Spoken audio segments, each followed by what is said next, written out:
Assalamualaikum warahmatullahi wabarakatuh. Hari ini saya akan membuat perbincangan dalam subjek kodnya MPU 21032 Penghayatan Etika dan Peradaban. Tajuk yang saya akan bincangkan ialah isu penghayatan etika dan peradaban dalam masyarakat global, iaitu pembelian atas talian. Saya mulakan perbincangan ini dengan biodata ringkas saya. Nama saya Muhammad Fahmi bin Azhar. Nombor pendaftaran saya 01GGU20F1024. Saya berasal dari Pulau Pinang. Sekolah dahulu saya SMK Datuk Kailan.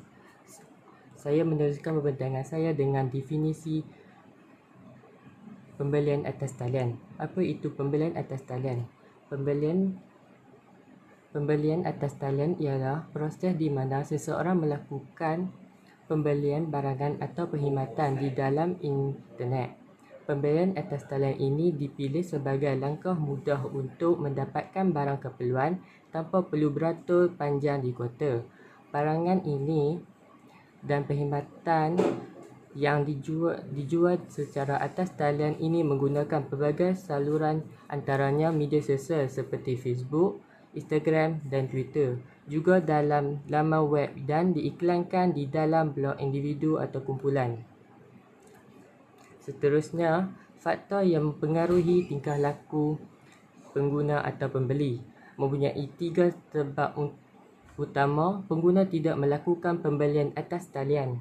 Yang pertama, pengguna tidak berminat dan lebih gemar membeli barangan di kedai sedia ada. Yang kedua, pengguna tidak tahu cara menggunakan pembelian atas talian ini. Dan yang ketiga, sesetengah pengguna bimbang untuk mendedahkan maklumat peribadi mereka. Seterusnya, pembelian atas talian mempunyai 2 kesan, iaitu kesan kebaikan dan keburukan. Antara kebaikannya ialah yang pertama, pembeli dapat memenuhi cita rasa. Yang kedua, pembeli dan penjual dapat menjimatkan masa dan kos pembelanjaan. Yang ketiga, pembeli menerima harga yang istimewa. Selain itu, keburukannya ialah yang pertama, proses penghantarannya yang lambat, kos penghantarannya yang tinggi. Seterusnya, etika yang dilakukan oleh pembeli ialah yang pertama, pembeli memilih barangan mengikut cita rasa. Barangan yang dipilih memberikan faedah kegunaan kepada pembeli. Yang ketiga, pembeli memilih barangan yang berkualiti dan mutunya terjamin. Yang keempat, pembeli membeli barangan yang berharganya sesuai dengan kemampuan diri. Etika yang dilakukan oleh penjual pula atau peniaga ialah yang pertama, penjual bersikap ramah dengan pembeli. Penjual membalas semua pertanyaan yang diajukan oleh pembeli. Yang ketiga, penjual menjawab panggilan pembeli yang baik dan sopan, dengan baik dan sopan. Keempat, penjual tidak menyalahgunakan data pembeli untuk kegunaan diri. Yang kelima, penjual juga jujur dalam menulis deskripsi barang dalam web mereka. Yang terakhir, yang keenam, barangan dipacking dengan kemas dan rapi.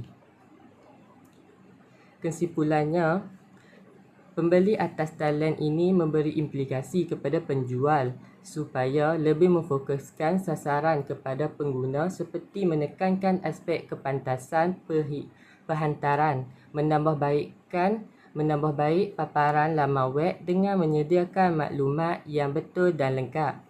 Penjual juga perlu memfokuskan strategi pemasaran supaya mereka boleh memahami tingkah laku bakal pembeli. Dari sudut pengguna pula, mereka perlu melengkapkan diri dengan pengetahuan supaya mereka tidak mudah terpedaya dalam pembelian atas talian. Terdapat juga beberapa aduan yang telah dibuat oleh pengguna tentang pembelian atas talian ini. Ini menunjukkan walaupun perkembangan pesat pembelian atas talian ini, namun masih terdapat kelemahan dari aspek keselamatan dan privasi kepada pengguna. Akhir sekali, pencapaian penggunaan internet perlu dipertingkatkan dan diperluaskan ke seluruh kawasan agar jurang penggunaan internet bagi pengguna bandar dan luar bandar dapat dikurangkan. Ini adalah rujukan saya. Terima kasih dari saya.